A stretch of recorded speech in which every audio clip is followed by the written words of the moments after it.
அமெரிக்க அதிபர் Donald Trump அவர்கள் August 1 முதல் இந்தியாவுக்கு 25% வரி விதிக்கப்படும் அப்படின்னு சொல்லியிருக்கிறாரு. ஒரு ஜியோ பாலிட்டிக்ஸினுடைய விளைவு தான் இந்த வரி விதி. இது அநீதியான வரி விதிப்பு. ரூபாய் மிகவும் பலவீனமாகும். பாதிப்பு என்பது அவர்களை விட நமக்குத்தான் அதிகமான பாதிப்பு. இந்தியா மீது 25% வரி விதிக்கப்படுகின்ற இதே காலப்பொழுதில் மேலும் 2 நிகழ்வுகள் நடந்திருக்கின்றன. சிங்கள பேரினவாதத்தை அதை நீங்கள் ஒரு நச்சு பாம்பு என்று எடுத்துக்கொண்டால் அதுக்கு சீனாவும் பால் கொடுக்கிறது, இந்தியாவும் பால் கொடுக்கிறது.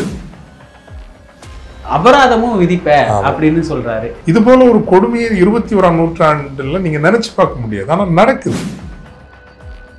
லிபரல் ஆர்டர்னால வளர்ந்த இந்தியர்கள் தான், வளர்ந்த தமிழர்கள் தான் இங்கு இருக்கக்கூடிய மதவெறி ஜாதி வெறி அரசியலுக்கு பாலும் தேனும் பழமும் ஊட்டி வளர்க்கிறவர்களாக இருக்கிறார்கள்.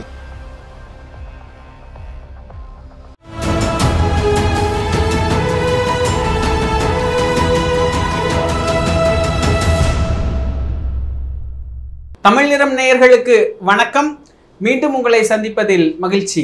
இன்று நம்மிடையே ஃபாதர் ஜெகத் கஸ்பர் அவர்கள் இணைந்துள்ளார். வாருங்கள் நேயர்களே, அவரிடம் பேசலாம். வணக்கம் ஃபாதர். ஃபாதர், நம்ம தொடர்ந்து உலக அரசியல் சம்பந்தமா பேசிக்கிட்டு இருக்கிறோம். அமெரிக்க அதிபர் டொனால்ட் ட்ரம்ப் அவர்கள் கடந்த ஏப்ரல் மாதம் லிபர்ட்டி டே அப்படின்னு ஒன்று அறிவிச்சு பல நாடுகளுக்கு பல விதமான வரி விதிப்புகளை வச்சிருந்தாரு. இந்தியாவுக்கு 26% அவர் அறிவிச்சிருந்தாரு. அமெரிக்காவும் இந்தியாவும் தொடர்ந்து பலகட்ட பேச்சுவார்த்தைகள் நடத்திக்கிட்டே இருந்தாங்க. அந்த பேச்சுவார்த்தைகள் நடத்திக்கிட்டு இருக்கிற சமயத்துல திடீர் அறிவிப்பா ஆகஸ்ட் 1 முதல் இந்தியாவுக்கு 25% வரி விதிக்கப்படும் அப்படின்னு சொல்லியிருக்கிறாரு. இது ஜியோ பாலிட்டிக்ஸ்ல எந்த விதமான தாக்கத்தை ஏற்படுத்தும் ஃபாதர்? ஜியோ பாலிட்டிக்ஸ்ல எந்தவித தாக்கத்தை ஏற்படுத்தும் என்பதை விட ஒரு ஜியோ பாலிட்டிக்ஸினுடைய விளைவு தான் இந்த வரி விதிப்பு, அல்லது தான் விரும்புகிற ஒரு ஜியோ பாலிட்டிக்ஸ். தமிழில் புவிசார் அரசியல்னு சொல்கிறோம். அது கூட ஒரு சரியான சொற்பதம் அல்ல. அதற்கு நம் தமிழில் ஒரு முறையான தொடர் கண்டுபிடிக்க வேண்டும் என்று நினைக்கின்றேன். அதுதான் காரணம் என்பது என்னுடைய எண்ணம். முதலில் இது வருந்துதற்குரியது. காரணம், இந்தியா போன்ற ஒரு நாடு, வளர்ச்சி பாதையில் இருக்கிற நாடு, பல துறைகள், இந்தியாவின் பல லட்சம் பேருக்கு வேலை வாய்ப்புகளை, அன்றாட வாழ்வாதாரத்தை வழங்கி கொண்டிருக்கிற துறைகள். இப்போ ஜெம் அண்ட் இது 10 பில்லியன் டாலருக்கு அமெரிக்காவுக்கும் இந்தியாவுக்கும் இடையே தொழில் நடக்குது. அப்படின்னா 10 லட்சம் ஏறக்கூடிய 8 லட்சம் 9 லட்சம் கோடி ரூபாய் அளவுக்கு ஆண்டுக்கு. நீ குஜராத் பக்கம் கொஞ்சம் அந்த மகாராஷ்டிரா பார்டர்லாம் போனீங்கன்னா ஜெம் கட்டிங் எல்லாம் ஒரு பெரிய தொழில். அதில் பல லட்சம் பேர் அதில் ஈடுபட்டிருக்கிறார்கள். இரண்டாவதாக நீங்கள் பார்த்தீங்கன்னா இந்த ஃபார்மா இண்டஸ்ட்ரி, அதில் பெரும் எண்ணிக்கையில் இல்லைனாலும் இந்தியாவினுடைய அந்நிய செலாவணி அதுவும் ஒரு 8 பில்லியன் டாலர். இந்த சிப்லாங்கிற ஒரு கம்பெனி அல்லது சன் ஃபார்மாங்கிற கம்பெனி, அவங்களுடைய ஒட்டுமொத்த டேர்ன் ஓவர் தொழிலே 30% அமெரிக்க சந்தையை மையமாக கொண்டு தான் நடக்கிறது. 8 பில்லியன் அப்படிங்கிறது ஒரு 7 லட்சம் கோடி ரூபாய் மதிப்பிலான அளவு. அது பாதிப்பு, நிறைய வேலை வாய்ப்புகள் சிக்கல் வரும். அதைவிட பெரும் எண்ணிக்கையில் வேலை வாய்ப்புகளை தருகின்ற துறைகள் டெக்ஸ்டைல்ஸ் அண்ட் அப்பரல்ஸ், ஆயத்த ஆடைகள், பின்னல் ஆடைகள். இந்த துறைகளெல்லாம் பெரும் நெருக்கடியை சந்திக்கும். அது நாட்டினுடைய அந்நிய செலாவணி இருப்புக்கும் ஒரு பெரிய பிரச்சனையாக வரும். இன்னொன்று மிக முக்கியமாக இந்த வேலை வாய்ப்பு, இதெல்லாம் நிறைய பிரச்சனை வரும். நான் கேட்ட கேள்விங்கிறது புவிசார் அரசியலினுடைய விளைவு. இந்தியா தன்னுடைய இராணுவ தேவைகளில் கணிசமான பகுதியை, குறிப்பாக கனரக ஆயுதங்கள், டேங்காக இருக்கலாம், வாகனங்களாக இருக்கலாம், மல்டி பேரல் ராக்கெட் லான்ச்சஸ், இது போன்ற பல இராணுவ தளவாடங்களை ரஷ்யாவிடமிருந்து வாங்குகிறது. அதைவிட முக்கியமாக தன்னுடைய எரிபொருள் தேவை, க்ரூட் ஆயில் இருக்கு இல்லைங்களா, இந்தியாவினுடைய க்ரூட் ஆயில் 37% ரஷ்யாவிடமிருந்து தான் வாங்கப்படுகிறது. உக்ரைன் போரில் தான் சொல்லுகிறபடி ஓரளவுக்கு ரஷ்யா ஒத்து வரும், விளாடிமிர் புட்டின் ஒத்து வருவார் அப்படிங்கிற ஒரு எதிர்பார்ப்பு ட்ரம்ப் அவர்களுக்கு இருந்தது. அது நிறைவேறவில்லை. அது பழைய பேரரசு, ரஷ்யா பழைய பேரரசு. அவ்வளவு எளிதாக எல்லாம் தன்னுடைய காலூன்றுதலை அது விட்டு கொடுக்காது. தன்னுடைய மூலோபாய இலக்குகள், ஸ்ட்ராட்டஜிக் ஒப்ஜெக்டிவ்ஸ் நிறைவேறுகிற வரை அது உறுதியாக விட்டு கொடுக்காது. அந்த சூழலில் ரஷ்யாவை பொருளாதார ரீதியாக மேலும் நெருக்கடிக்கு உள்ளாக்க வேண்டும் அல்லது முடக்க வேண்டும் என்கின்ற ஒரு அணுகுமுறை. அதில் இந்தியா தன்னுடைய ஒரு 37% எரிபொருள் தேவையை ரஷ்யாவிடமிருந்து வாங்குகிறது என்பது பெரிய பணம். அது ஒரு முக்கிய காரணம். இன்னொன்று, இரண்டாவது, ரஷ்யா போன்ற நாடுகளோடு இணைந்து, ரஷ்யா பிரேசில் போன்ற நாடுகளோடு இணைந்து இன்னொரு பவர் பிளாக் அந்த பிரிக்ஸுங்கிற அமைப்பினூடாக உருவாக்க முயல்றாங்கல்ல, அது ஒரு முக்கிய ஒரு காரணம். இந்த பிரிக்ஸினுடைய முயற்சிக்கு காரணம் முயற்சியாக இருக்கட்டும், அல்லது ஷாங்கை கோஆபரேஷன் கவுன்சில் SEC, அதில் சைனாவோடு கூட ஒத்துழைப்பதற்கு இந்தியா தயாராகி கொண்டிருக்கிறது. இவையெல்லாம் அமெரிக்காவினுடைய அந்த ஒற்றை அதிகார உலகத்திலிருந்து பன்முக அதிகார உலகத்திற்கு இந்த உலகை விரிவுபடுத்த வேண்டும் என்கின்ற அந்த ஒரு நோக்கத்தை கொண்டது. அதில் இந்தியா முன்னணியில் நிற்கிறது. ஒரு நாள் அது இராணுவ ரீதியாக அமெரிக்காவினுடைய முதன்மையை சவாலுக்கு உள்ளாக்க முடியாது என்றாலும், பொருளாதார ரீதியாகவும் அரசியல் ரீதியாகவும் இப்போ டாலரினுடைய ஏகபோக அந்த உலக அதிகாரத்தை சவாலுக்கு உள்ளாக்க முடியும் இந்த பிரிக்ஸ் போன்ற முயற்சிகளின் ஊடாக.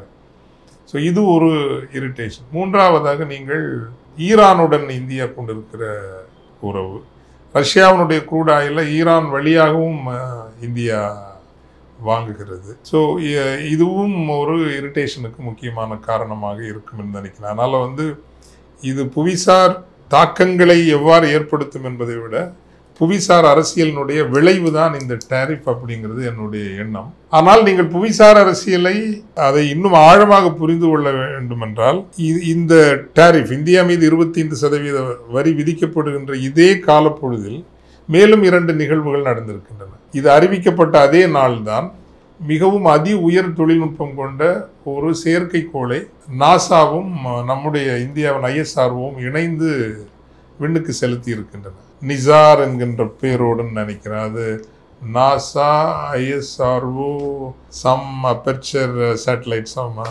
அதாவது இந்த எப்படி நம்முடைய கண்கள் பார்க்குமோ அதே போல இந்த உலகத்தை வானிலிருந்து கொண்டு பார்க்கிற, ரோஜாவை ரோஜா பூவாக, அணிலை அணிலை போல பார்த்து துல்லியமாக இரவிலும் எல்லாவற்றையும் எடுக்கிற இயற்கை பேரிடர்களை, பருவநிலை மாற்றங்களை, விளைச்சலுக்கு வரக்கூடிய இடர்களை எல்லாம் துல்லியமாக கணக்கீடு செய்கிற அளவுக்கு ஒரு உயர் தொழில்நுட்பம் கொண்ட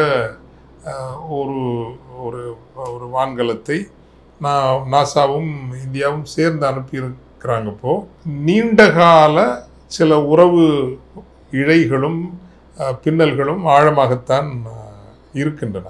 அதில் மாற்றம் இருப்பதாக தெரியவில்லை. ஆனால் தான் நான் இந்த புவிசார் அரசியலை பற்றி பேசுகிற பொழுது சமகாலம் என்பது அது ஒற்றை வழிச்சாலையும் அல்ல, அல்லது ஒற்றை நெடுஞ்சாலையும் அல்ல. அது பல வழிச்சாலைகள், பல இணைவுகள், பல பிரிதல்கள். இதில் எப்படி நீங்கள் அழகாக வண்டி ஓட்டுறீங்க, எப்படி நெகோஷியேட் பண்ணுறீங்கிறது தான் முக்கியம் நினைக்கிறேன். இது ஒரு நிகழ்வு. ரெண்டாவது, இது நடந்த அதே நாள், இந்தியா மீது வரி விதிக்கப்பட்டிருக்கிற அதே நாளில் பாகிஸ்தானோடு லாங் டேர்ம் ஆயில் ரிசர்வ்ஸ், இது ரொம்ப முக்கியமானது, ரொம்ப முக்கியமான ஒரு விஷயம். லாங் டேர்ம் ஆயில் ரிசர்வ்னா அமெரிக்கா தன்னுடைய எண்ணெய் வளங்களை, அல்லது அமெரிக்கா எந்த உலகத்தில் பல நிறுவனங்களில் முதலீடு செய்திருக்கிறது, அது பெரிய ஆயில் ரிசர்வ். எந்த அளவுக்கு சொல்கிறாருன்னா, யாருக்கு தெரியும், எதிர்காலத்தில் இந்தியாவுக்கு தேவையான க்ரூட் ஆயில் இதெல்லாம் பாகிஸ்தான்ல இருந்து, அமெரிக்கன் க்ரூட் ஆயில், பட் பாகிஸ்தானில் அது பெரும் கிடங்குகளில் சேமித்து வைக்கப்பட இருக்கிறது. இந்தியா அதை வாங்கிக் கொள்ளும்னு அவர் சொல்றார். இந்த ஜியோ பாலிட்டிக்ஸ் நீங்க புரிஞ்சுக்கணும் அப்படின்னா, இப்போ பாகிஸ்தானும் சீனாவும் ரொம்ப க்ளோஸா இருக்கு. சீனாவை எப்படியாவது ஒரு மட்டுப்படுத்தி பலவீனப்படுத்தி கொண்டு வரணுங்கிறது தான் அமெரிக்காவினுடைய இன்றைய முதன்மை இலக்கு. ஆனால் பாகிஸ்தானுடன் அமெரிக்கா நெருங்கி வருகிறது. பஹல்காம் தாக்குதல் நடந்த அந்த பொழுதில், இந்தியா சிந்தூர் தாக்குதல் நடத்திய அந்த பொழுதிலேயே வெளியுறவுத்துறை அமைச்சரை வெள்ளை மாளிகையில் ட்ரம்ப் உணவு கொடுக்கிறார். ஐக்கிய நாடுகள் அவையில் பயங்கரவாதத்திற்கு எதிரான ஒரு குழுவுக்கு பாகிஸ்தான் தான் தலைமை ஏற்க வைக்கப்படுகிறது. இதெல்லாம் பார்த்தீங்கன்னா, ஈரானை இன்னைக்கு கண்ட்ரோல் பண்ண வேண்டிய தேவை அமெரிக்காவுக்கும் இஸ்ரேலுக்கும் ஏனைய ஐரோப்பிய நாடுகளுக்கும் இருக்கிறது. ஈரானை கட்டுப்படுத்துறதுக்கு பாகிஸ்தானுடைய தேவை இருக்குது. இதுதான் ஜியோ பாலிட்டிக்ஸ்னு சொல்றது. ஜியோ பாலிட்டிக்ஸ் ஒன்றும் கற்பாறை அல்ல, அது பயங்கரமான ஃபிளெக்சிபிலிட்டி உள்ளது. சிங்கள பேரினவாதத்தை அதை நீங்கள் ஒரு நச்சு பாம்பு என்று எடுத்துக்கொண்டால், அதுக்கு சீனாவும் பால் கொடுக்கிறது, இந்தியாவும் பால் கொடுக்கிறது. தமிழர்களை அந்த பாம்பு கடித்து ஏறக்குறைய சாகர தருவாயில் தான் இருக்கிறார்கள். இருந்தும் இந்த 2 சக்திகளும் பால் கொடுக்கின்றன என்றால் திருகோணமலை அவர்களுக்கு முக்கியம், இந்த கடற்பரப்பு அவர்களுக்கு 2 தரப்பினருக்கு முக்கியம். ஆனால் போட்டி போட்டுக்கொண்டு 2 பேருமே அவர்களுக்கு உதவி செய்கிறார்கள். அப்படித்தான் பாகிஸ்தானுக்கு சீனாவும் உதவி செய்கிறது, அமெரிக்காவும் அதை அரவணைக்கிறது. இன்றைக்கு தேவையில்லையோ அவர்கள் தூர விட்டு விடுவார்கள். எனவே நீங்கள் அந்த கேட்ட கேள்விக்கு இந்த ஜியோ பாலிட்டிக்ஸினுடைய விளைவு தான் இந்த டேரிஃபை தவிர வேற ஒரு நீங்க சொல்ற மாதிரி இதனுடைய ஜியோ பாலிட்டிக்ஸ் என்னன்னா அப்படியெல்லாம் ஒன்றும் இம்பாக்ட் கிடையாது. ரஷ்யா கூட நீங்க இதெல்லாம் நீங்க முன்னாடியே குறிப்பிட்ட மாதிரி இராணுவ பொருட்கள் இறக்குமதி செய்றீங்க, எரிசக்தி இறக்குமதி செய்றீங்க, எண்ணெய் பொருட்கள் இறக்குமதி செய்றீங்க. இதெல்லாம் நீங்க பண்றதுனால உங்களுக்கு நான் அபராதமும் விதிப்பேன் அப்படின்னு சொல்றாரு. இது புதுசா இருக்கே ஃபாதர். ஒரு ஆமா, அதுதான் நீங்க இந்த உலகம் இன்றைக்கு எப்படி மாறிக்கொண்டிருக்குன்னா, நீங்க தேசிய அரசுகளின் எழுச்சி, அது நீங்க ட்ரீட்டி ஆஃப் வெஸ்ட்ஃபாலியான்னு ஒன்று போய் நீங்க கூகுளில் படிச்சீங்கன்னா புரியும். ட்ரீட்டி ஆஃப் வெஸ்ட்ஃபாலியா தான் தேசிய அரசுகள் அப்படிங்கிற ஒரு கான்செப்டை உருவாக்குது. ஒரு நிலப்பரப்பில் நீங்கள் நீண்ட காலம் வாழ்ந்திருந்தால், ஒரு மொழியை பேசியிருந்தால், ஒரே இனக்குழுமமாக இருந்தால், ஒரே வகையான பண்பாட்டு மற்றும் வாழ்க்கை முறைகளை கொண்டிருந்தால் நீங்கள் ஒரு தேசிய இனம் என்று கருதப்படுவீர்கள். அப்படி கருதப்பட்டால் உங்களுக்கு இறையாண்மைக்கான உரிமை உண்டு, சாவர்னிட்டி என்ற அடிப்படையில் தான் இன்று இருக்கிற நாடுகள் எல்லாம் உலகம் முழுவதும் அமைக்கப்பட்டன. ஐரோப்பாவில் ஓரளவுக்கு நிரந்தர போர் நடந்த காலகட்டத்தை இந்த ட்ரீட்டி ஆஃப் வெஸ்ட்ஃபாலியாங்கிறது தேசிய அரசுகளை உருவாக்குகிறது. அதன் பிறகு உலக போர்கள் நடந்தது தெரியும். அதற்கு பொருளாதார காரணங்களும் உண்டு, தேசிய முரண்பாடுகளும் உண்டு. இந்த தேசிய நேஷன் ஸ்டேட்டுங்கிற அடிப்படையில் தான் ஐநா வரைக்கும் வந்து நின்றது. ஐநாவை தொடர்ந்து ஒரு உலக ஒழுங்கு உருவாக்கப்பட்டது. உலக நிறுவனங்கள், அது ஐக்கிய நாடுகள் அவையாக இருக்கலாம், வேர்ல்ட் ட்ரேட் ஆர்கனைசேஷனாக இருக்கலாம், அல்லது ஐஎம்எஃப் போன்ற அமைப்புகளாக இருக்கலாம், யுனெஸ்கோவாக இருக்கலாம். ஒரு உலக ஒழுங்கு என்பது உருவாக்கப்பட்டது. இந்த உலக ஒழுங்கை பயன்படுத்தி கொண்டுதான் இந்தியா உள்ளிட்ட சீனா உள்ளிட்ட எல்லா நாடுகளும் கடந்த 70 ஆண்டுகளில் ஒரு உலக அளவில் வளர்ச்சி பெற்றன. ஒரு லிபரல் ஆர்டர் என்று கூட சொல்லலாம். ஆனால் இன்றைக்கு தான் உருவாக்கிய அந்த லிபரல் ஆர்டரை அமெரிக்காவே அது முடிவுக்கு கொண்டு வர முயற்சி செய்கிறது. அது காரணம் என்னவென்றால், லிபரல் ஆர்டர் ஏனைய சக்திகளை எல்லாம் வளர்த்து விட்டிருக்கிறது, வளர்த்து எங்களை பலவீனப்படுத்துகிறது என்கின்ற ஒரு கருதுகோள்னு வச்சுங்களேன், ஒரு ஹைபாத்தசிஸ் அல்லது புரிதல். அந்த புரிதலின் பார்ப்பட்ட ஒரு கன்க்ளூஷன், ஒரு முடிவு. தேர்ஃபோர் இன்றைக்கு இருக்கிற அந்த உலக ஒழுங்கு என்பது ஒன்றேல் மறுவரையறை செய்யப்பட வேண்டும் அல்லது அது அழிக்கப்பட வேண்டும். இல்லைன்னா நீங்க காசால இப்படி ஒரு கொடுமையை நீங்க நினைச்சு பார்க்க முடியுங்களா? It is live streaming of genocide. ஒரு இன அழித்தல். சின்ன பிள்ளைங்க எல்லாம் அந்த பசியால் உணவின்றி எலும்பும் தோலுமாக காட்சி அளிப்பது, அது லைவ் ஸ்ட்ரீமிங். இது போல ஒரு கொடுமையை 21ஆம் நூற்றாண்டில் நீங்க நினைச்சு பார்க்க முடியாது. ஆனால் நடக்குது, ஒவ்வொரு நாளும் நடக்குது. And we are helpless. நாம் எதுவும் செய்ய முடியாதவர்களாக இருக்கிறோம். அப்படி என்றால் மீண்டும் எந்த இடத்திற்கு இந்த உலகம் போகிறது? பழைய உலகம். பழைய உலகம் என்பது வலியவர்களின் உலகம். யார் பலசாலிகளோ அவர்கள் போரெடுப்பார்கள். செங்கிஸ்கானை போல, சில காலம் ஹிட்லரை போல, அல்லது ஜூலியஸ் சீசரை போல யார் வலிமையானவர்களோ அவர்கள். அந்த உலக ஒழுங்கிற்கு இப்போ உலகம் நகர்வது போல தெரிகிறது. எனக்கு பார்வையில் இருக்கிற இந்த உலக ஒழுங்கு தகர்க்கப்பட்டு இந்த ஒரு புதிய உலக ஒழுங்கு வருகிறது. இந்த இடத்துல இந்தியா இந்த உலக ஒழுங்கின் மூலமாக நிறைய பயன்பெற்றிருக்கு. இது அமெரிக்காவுடனான உறவு, லட்சக்கணக்கான இந்தியர்கள் உலகம் முழுவதும் இன்று பரவி இருப்பது, இதெல்லாமே இந்த லிபரல் ஆர்டர்னுடைய ஒரு கனிகள்னு வச்சுக்கலாம். இந்த லிபரல் ஆர்டர் வரலன்னா நீங்க பிரித்தானியாலையும் அமெரிக்காலையும் ஜெர்மனிலையும் ஆஸ்திரேலியாலையும் சிங்கப்பூர்லையும் இங்கே போய் வேலை செய்ய முடியாது. அங்கிருந்து வரக்கூடிய பல லட்சம் கோடி பணம் தான் நமது ரூபாயினுடைய அந்த வேல்யூ. இப்போ இன்னைக்கு 88 ரூபா ஆயிடுச்சுன்னு நினைக்கிறேன். இந்த வெளிநாடு முழுவதும் இருக்கிற இந்தியர்களினுடைய அந்த அவங்க அனுப்பி வைக்கிறாங்கல்ல அந்த பணம், அந்த பணம் எல்லாம் இல்லைன்னு வச்சுங்களேன். இது ஒரு ரூபாய்னா $1 நம்ம 2000 ரூபாங்கிற அளவுக்கு பலவீனமான ரூபாயா இருந்திருக்கு. இந்த லிபரல் ஆர்டர், அது இன்றைய உலக ஒழுங்கு என்பது இந்தியாவுக்கு ரொம்ப உதவியா இருந்திருக்குது. ஆனால் இதில் இன்னொரு வேடிக்கை இருக்கு, நான் அதில் சொல்லக்கூடாது. இந்த லிபரல் ஆர்டரில் போய் அமெரிக்காவில் உட்காந்துருக்கிறோம் தான் இங்கே இந்த ஊரில் அந்த ஊர் ஜனநாயகத்தை, அந்த ஊர் கல்வி முறையை, அந்த ஊரில் இருக்கிற எல்லாவற்றையும் அனுபவிச்சுட்டு இந்த ஊரில் ஆர்எஸ்எஸ்க்கு பால் ஊட்டுற மதவெறியை, ஜாதி வெறியை தூண்டுகிற இதே வேலையை செய்கிறது நம்ம ஆளுங்க தான். இல்லைன்னு சொல்லுங்க, இல்லைங்களா? அதான் என்டையர் லிபரல் ஆர்டர்னால வளர்ந்த இந்தியர்கள் தான், வளர்ந்த தமிழர்கள் தான் இங்கு இருக்கக்கூடிய மதவெறி, ஜாதி வெறி அரசியலுக்கு பாலும் தேனும் பழமும் ஊட்டி வளர்க்கிறவர்களாக இருக்கிறார்கள். அதனால தான் நம்ம இன்னைக்கு ஒழுக்க ரீதியாக எழுந்துன்னு சொல்ல முடியல, அற ரீதியாக எழுந்து நீங்கள் செய்வது தவறுன்னு சொல்ல முடியல. நம்ம அதை விட பெரிய தவறு செய்கிறவர்களாக இருக்கிறோம். ஆனால் இந்த ட்ரேட் வார்ன்னு வர்றப்போ பாஜக அரசு அல்லது இந்த அரசனுடைய அவங்க ஓரளவுக்கு சரியா நடந்துட்டு இருக்காங்கிறது என்னுடைய தனிப்பட்ட ஒரு கருத்துங்க. காரணம், வேளாண் துறையை விட்டு கொடுக்க கூடாது, பால் வளம் சார்ந்த துறைகளை விட்டு கொடுக்க கூடாது. அது இந்த நாட்டினுடைய 140 கோடி மக்களில் ஏறக்குறைய 70 கோடியிலிருந்து 90 கோடி மக்கள் வேளாண்மை சார்ந்துதான் இன்றும் இருக்கிறார்கள். அப்போ அந்த துறையை ஒரு அளவுக்கு மேல் சமரசம் செய்யக்கூடாது என்கின்ற அந்த உறுதிப்பாடு இதுல இந்தியாவுக்கும் அமெரிக்காவுக்கும் இடையே வேகமான ஒரு வர்த்தக புரிந்துமை வராமல் போனதற்கு ஒரு காரணம். ஸோ அந்த இடத்துல இந்தியா தன்னுடைய தேசிய நலன்களை அது பார்த்திருக்கிறது. அது ஒரு நல்ல விஷயமா தான் நான் அதை சொல்லுவேன். என்னைக்குமே குறிப்பாக ஏழை எளிய வேளாண் குடி மக்களினுடைய நலன்களை பாதிக்கிற ஏற்கனவே நிறைய விட்டு கொடுத்துட்டோம். இன்னைக்கு நமது விதைகள் காணாமல் போனது எப்படி? இந்த WTOக்கு போனனால தானே. WTOக்கு நம்ம போகலைன்னா இன்னைக்கு தஞ்சையிலோ பரப்புலோ இந்த விதைகள் நெருக்கடி இருக்குமா? இருக்காது. அல்லது பிரைஸ் கண்ட்ரோல், இந்த விலைக்கு தான் நீங்கள் விற்கணும், இதுக்கு மேலே விற்கக்கூடாது, இதெல்லாம் நம்ம WTOக்கு போனதுனால வந்த விளைவு. ஆனால் இன்றைக்கு அதை புரிஞ்சுக்கிட்டு நம்ம ஓரளவுக்கு அது சரியாக நடக்கிறாங்க. பட் எங்கே நம்ம தப்பு பண்ணியிருக்க கூடும்னா 2 வகையில் தப்பு பண்ணியிருக்கக்கூடும். அதை எளிதாக புரியும்படி சொல்லணும்னா, ஒரு நட்புன்னா அவங்களோட நட்பாக இருந்துருங்க. இது எல்லாரோடையும் நம்ம கை போட்டு சுத்த முடியுங்கிற அளவுக்கு நம்ம இன்னும் வரல. அது அமெரிக்காவால் முடியும். நம்ம அமெரிக்கா மாதிரி வர்றதுக்கோ அல்லது சீனா மாதிரி வர்றதுக்கோ இன்னும் ஒரு 20-25 வருஷம் ஆகும் அப்படிங்கிறது என்னோட எண்ணம். வர்ற வரைக்கும் கொஞ்சம் அமைதியாக, எப்படி சீனாக்காரன் அமைதியாக இருந்தாங்க, அவன் ரொம்ப அமைதியாக இருந்துட்டு அவன் நல்லா ரெடியான பிறகு தான் வெளியே அமெரிக்காவை சேலஞ்ச் பண்ண வந்தான். இதை இன்னும் புரியும்படி சொல்லணும்னா, நம்ம முதல்ல ரஷ்யா ஒரு செயற்கைக்குள்ள தான் ஆள் அனுப்பணும். யார்? ராகேஷ் சர்மான்னு ஒருத்தரை அனுப்பணும்னு நினைக்கிறேன். ஆனால் ஒரு பைசா செலவில்லாமல் அனுப்பணும். ஒரு பைசா செலவில்லாமல் நம்ம அனுப்பணும். ஆனால் இன்னைக்கு அமெரிக்காவோட ஒருத்தரை அனுப்பி வச்சேன். ஏதோ அது பயங்கரமான ஒரு ஹைப்பர் நேஷனலிசமாக பண்ணனால பேரை கூட நான் பார்க்கல. எனக்கு இந்த ஹைப்பர் நேஷனலிசம்னாலே பிடிக்காது. பற்று வேறு இந்த ஒரு மாதிரி அதுக்கு நான் படித்தது சரின்னா ஏறக்குறைய $343 or $438 million அதுக்கு நம்ம செலவழிச்சிருக்கோம்.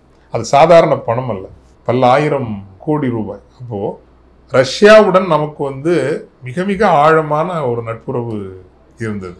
நமது நல்லது கெட்டதெல்லாம் அவங்க நம்ம கூட இருந்தாங்க. நமது இண்டஸ்ட்ரியலைசேஷனுக்கு அவங்க கணக்கு பார்க்காம அவங்க உதவி பண்ணாங்க. பட் ஜஸ்ட் லைக் தட் அவங்கள விட்டு விலகி நம்ம இந்த பக்கம் போய் சேர்ந்தோம். சரி, சேர்ந்தாச்சு அப்படின்னா இந்த பக்கம் ஒழுங்காக இருக்கணும் இல்லையா? இப்போது அந்த பாம்புக்கு வாலும் மீனுக்கு தலையுமா, அல்லது பாம்புக்கு தலையும் மீனுக்கு வாலும் காட்டிகிட்டு இருக்கிறது ரொம்ப நாள் ஓடாது.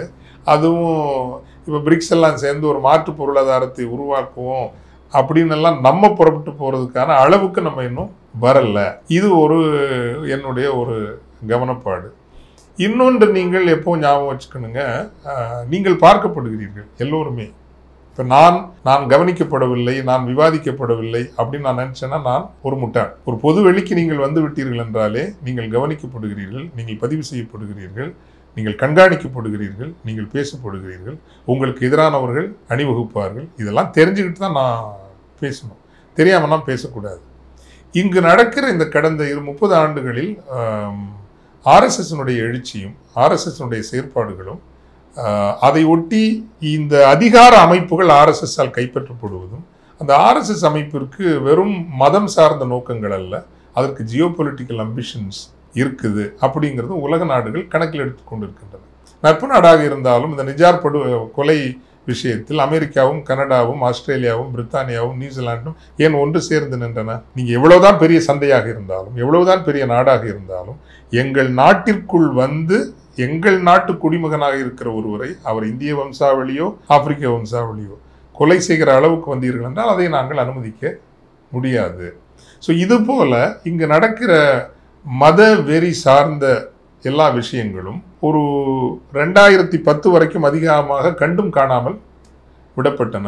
இன்று அவை கவனத்தில் எடுத்துக்கொள்ளப்படுகின்றன அல்ல, அவை தீவிரமாக கண்காணிக்கப்படுகின்றன. ஸோ உங்களுக்கு பாதுகாப்பு இஸ்லாமிய உலகத்தில் வேண்டுமென்றால், உங்களுக்கு பாதுகாப்பு கிறிஸ்தவ உலகத்தில் வேண்டுமென்றால், அதே பாதுகாப்பை அதே உரிமைகளை ஏன் உங்கள் நாட்டவர்களாகிய, இப்போ நீங்கள் அமெரிக்காவுக்குள்ளே போயிருக்கிற நம்ம புலம்பெயர்ந்து போனவர்கள், அல்லது ஐரோப்பிய நாடுகளுக்கு சென்றிருக்கிற இந்தியர்கள் புலம்பெயர்ந்து போனவர்கள், மத்திய கிழக்கு நாடுகளுக்கு வளைகுடா நாடுகளுக்கு போனவர்கள் புலம்பெயர்ந்து அந்த நாட்டினுடைய பூர்வ குடிகள் அல்ல. ஆனால் இந்த நாட்டில் இருக்கிற நான் பூர்வ குடி, என்னுடைய மூதாதையர்கள் இன்னொரு மதத்தை தழுவி கொண்டார்கள். ஆனால் இந்த நாட்டினுடைய பூர்வ குடி மட்டுமல்ல, எனக்கு என்னுடைய மரபணு நீட்சிங்கிறது இந்த நிலத்தில் 5000 7000 10,000 வருஷம் இருக்கும். ஆனா இன்னைக்கு பக்கத்தில் இருக்கிற ஒரு மார்வாடியும் குஜராத்தியும் உனக்கு வசதியா தெரியுமா, நான் உனக்கு பகையா தெரிவிறங்கிறால் நீ ஆக்கி வச்சிருக்க இல்லைங்களா? இந்த கீழ்மை இதுதான் RSS இங்கு செய்து வைத்த சதி. ஒரு நாடார் சமூகத்தில் கிறிஸ்தவர்களும் இருப்பார்கள், இந்துக்களும் இருப்பார்கள். ஒரு இந்து நாடார் இன்றைக்கு ஒரு மார்வாடிக்காரனை இந்த ஊரை உறிஞ்ச வரவன் ஒத்துக்குவாங்க. ஆனால் ஒரு கிறிஸ்தவ நாடாரை ஒத்துக்கிறதுக்கு சங்கடமாகிற அளவுக்கு நீ கொண்டு வச்சிருக்கீங்கல்ல. அல்லது ஒரு வன்னிய சகோதரருக்கும் ஒரு தேவர் சகோதரருக்கும் ஒரு தேவேந்திர குல வேளாளர் இடையே பகையை உருவாக்கி வச்சிருக்கீங்கல்ல. இதனால் வரக்கூடிய பிரச்சனைகள் அப்போ என்னன்னா, உள்ளுக்குள்ளேயே நீங்கள் 1000 பகையை நீங்கள் உருவாக்கி வைத்திருக்கிறீர்கள். உங்களுக்கு எதிராக அமைதியாக செயல்படுவதற்கு, யாரும் தெரியாமல் செயல்படுவதற்கு உலகமெங்கும் என் நாட்டிற்குள்ளேயே பல கோடி பேரை நீங்கள் உருவாக்கி வைத்திருக்கிறீர்கள். இதனுடைய விளைவுகள் ஒரு நாள் வெளிப்படும். நெடுநாள் காயம் ஒரு நாள் வெளிப்படும்னு சொல்றீங்கல்ல. ஸோ இது எல்லாம் சேர்ந்து தான் இந்தியாவினுடைய ஜியோ பொலிட்டிக்கல் லெவரேஜிங் கெப்பாசிட்டி குறைவாகி கொண்டே வருகிறது. அது வெளியே சந்தைக்காக மதிக்கப்படுகிறோம்.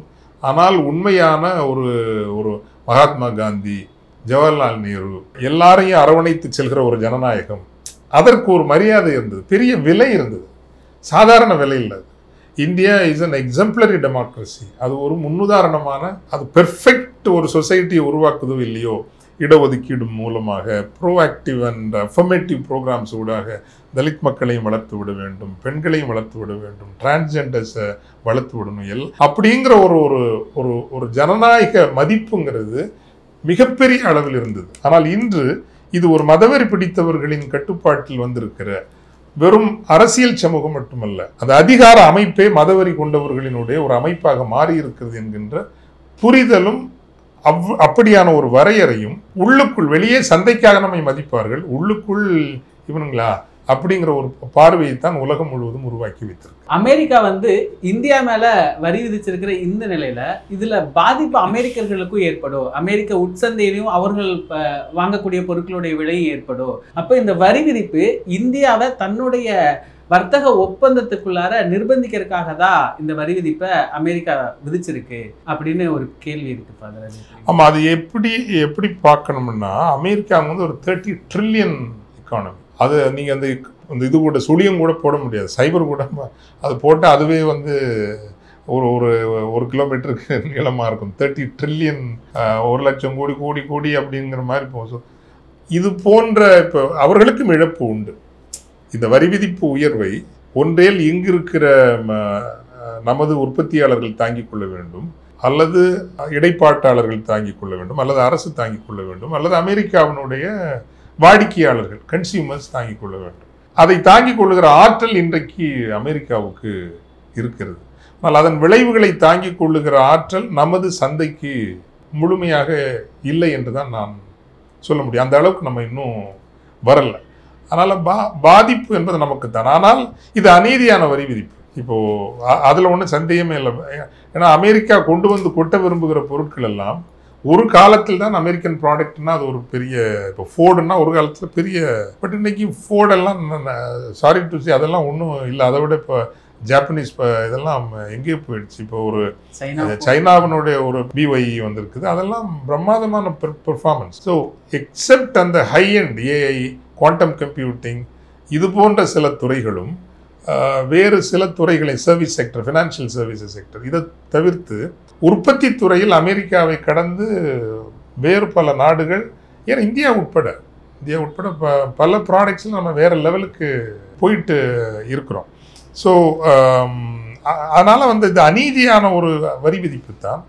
ஆயினும் பாதிப்பு என்பது அவர்களை விட நமக்குத்தான் அதிகமான பாதிப்பு. இன்னைக்கு இந்திய அரசாங்கம் சொல்லியிருக்கிறாங்க, நியாயமான சமநிலையான இருவருக்கும் பரஸ்பரம் நன்மை பயக்கக்கூடிய ஒரு வர்த்தக ஒப்பந்தமா இந்தியா அதை எடுக்கும் அப்படின்னு அறிவிச்சிருக்கிறாங்க. அப்படியான வர்த்தக ஒப்பந்தம் நடைபெற வாய்ப்பு இருக்கா? இருக்குது இல்லைன்னு இல்லை. காரணம் இதனால் எழக்கூடிய இது வெறும் ஒரு சந்தை இழப்பு மட்டுமல்ல. இப்போ ஒரு 30% ஃபார்மா இழப்பு மட்டுமல்ல, அல்லது ஒரு குறிப்பிட்ட சதவீத டெக்ஸ்டைல் பின்னலாடை ஆயத்தாடை இழப்பு மட்டும் அல்ல. இது அந்நிய முதலீடுகள், அந்நியனா வெளிநாட்டு முதலீடுகள் வருவதை தாமதப்படுத்தும். ஏற்கனவே இங்கு செய்யப்பட்டிருக்கிற முதலீடுகள் வெளியே மீண்டும் திருப்பி செல்கின்ற ஒரு போக்கு வரும்.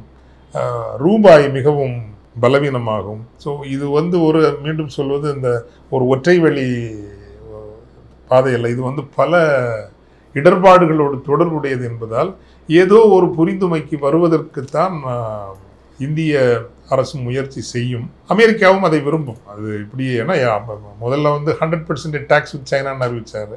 அதை இறக்கி கொண்டு வந்துட்டாங்கல்ல, 20%க்கு கொண்டு வந்துட்டாங்க இல்லைங்களா. எல்லா ஐரோப்பிய ஒன்றியத்தை பாருங்களேன், இன்னைக்கு உண்மையிலேயே எந்தவித இறையாண்மையும் இல்லாத ஒரு பரிதாபமான கண்டமாக ஐரோப்பிய கண்டம் எனக்கு தெரிகிறது. நேற்று கூட ட்ரம்ப் அங்க சொன்னதை கேட்டு 15% போடு, அமெரிக்க குட்ஸுக்கு ஒன்றும் கிடையாது, அது நிற்க முடியல. இதில் தான் நீங்கள் அந்த ஏன் ஐரோப்பாவில் பண்ண முடியலன்னா, தங்கள் சொந்த பொருளாதாரத்தை அவர்கள் இழந்து விட்டார்கள். லிபரலிசம்ங்கிற பேரில் சமூக நிறுவனங்களை இழந்துட்டாங்க. குடும்பங்கிற அமைப்பு கெட்டு போச்சுது. பிள்ளை பெற்றுக்கொள்ள யாருக்கும் விருப்பம் இல்லை. என் வாழ்வு, என் இன்பம், என் சுகம், அதுதான் எல்லாவற்றிற்கும் அடிப்படை. இறை நம்பிக்கை என்பதை முற்றாக இழந்து விட்டார்கள். அந்த மத அமைப்புகள், குடும்பம் ரெண்டும் சேர்ந்து ஒரு சமூக ஒரு ஒழுங்கு அதை வச்சிருந்தது. அதை டோட்டலாக காலி பண்ணி விட்டாங்க. இன்னைக்கு பரிதாபமாக ட்ரம்ப் சொல்கிறத கீழே உட்காந்துன்னு அத்தனை பேரும் கேட்குற ஒரு நிலைமைக்கு யூரோப் நிற்குது. பழைய பிரம்மாண்டங்களினுடைய ஒரு போலி போர்வையில் தான் ஐரோப்பிய கண்டம் இயங்கி கொண்டு இருக்கிறதே தவிர உண்மையான ஒரு வலிமையான கண்டம் என்று சொல்ல முடியாது, உறுதியாக சொல்ல முடியாது. ஸோ அது போல் இன்னைக்கு நீங்கள் அவங்க டிக்டேட் பண்ணக்கூடிய ஒரு நிலைமையில தான் இன்னைக்கு இருக்கிறாங்க அமெரிக்கா. ஸோ நெகோசியேஷனில் பார்த்தீங்கன்னா அவங்க கீழே வந்துட்டாங்க. வியட்நாமும் செட்டில் ஆகிடுச்சு 19%க்கு, இல்லை 20%க்கு. இந்தோனேஷியா 19%க்கு செட்டில் ஆகிடுச்சு. ஜப்பானும் சவுத் கொரியாவும் 15%க்கு செட்டில் ஆகிட்டாங்க, ஐரோப்பிய ஒன்றியம் போல். ஸோ அதே போல் அட்லீஸ்ட் இறங்கி ஒரு 10% 15%க்கு செட்டில் ஆனால் நம்ம திருப்பூர்காரங்க அட்லீஸ்ட் வியட்நாம் கூட போட்டி போட முடியும். ஏன்னா அவங்களுக்கு 20, நமக்கு 15. ஸோ இது போல் ஒரு திசையை நோக்கி நகரும் தான் நான் நினைக்கிறேன். உலக அரசியல் தொடர்பாக பல்வேறு தகவல்களை தந்ததுக்கு நன்றி ஃபாதர். நன்றி.